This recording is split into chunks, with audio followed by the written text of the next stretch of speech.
Good afternoon, everybody. Here to talk about worship and sermon this coming week. We've been in a sermon series entitled The Risen People. And this week, the focus of the sermon is coming from the book of Acts in the 4th chapter. And it's a unique little section in the 4th chapter toward the end of the chapter, which we get some of the uncoverings of the early church and what the early church was like. And one of the things we discover in the early church is that those early followers of Jesus, as they gathered and formed communities, there was this communal ethic of supporting one another. And the scripture text in Acts says they held all things in common. And some would sell their possessions or bring goods to make sure that everybody in that community was cared for in a meaningful way. Not one person held on to all their assets and had a limited sharing to others. There was a sense that if someone had need, everyone just kind of pitched in and made it work so that no one went without support or care or assistance of one kind or another. One of the things it talks about in the passage is people selling their land or selling their possessions, almost like a sense of a legacy. If we know anything about the biblical times, and it's probably true for us today, is the ownership of land has a great deal of shaping our identity. To own something, to say, this is the land that I'm residing on. But one thing we know about land is someone has always owned the land or been on the land before us. There's a great deal of justice around land and who currently has it and who had it. Did they willingly give it over or not? But in this book of Acts, even those that had this ancestral land were willing to share the resources of that land so that others could be cared for.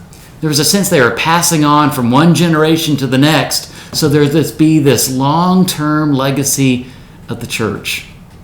I remember when my maternal grandparents passed away, when my grandfather passed away, and then my grandmother passed away, and the will was disclosed to my mom and her sister of how the will was to be administered and how the assets were to be distributed. One of the unique things that I found fascinating about my grandparents' will was before my mom and her sister got any of the share of the assets from the will, my grandparents had made a provision in the will that they wanted 10% of their total assets to go to causes they believed in that were important to their faith and to their life and to components that had been a part of their life in one way or another. And so spelled out in the will is a certain percentage of that 10% went to the church, and a certain percentage went to organizations that they had supported in their life.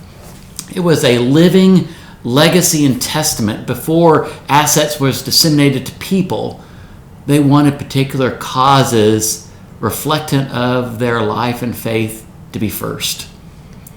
Acts kind of shares that in its passage, and we discover that in our own life of how we share our generosity with others. Every day is our opportunity to have a living, generous legacy passed on to others. So we will explore as a resurrected people what it means to be generous.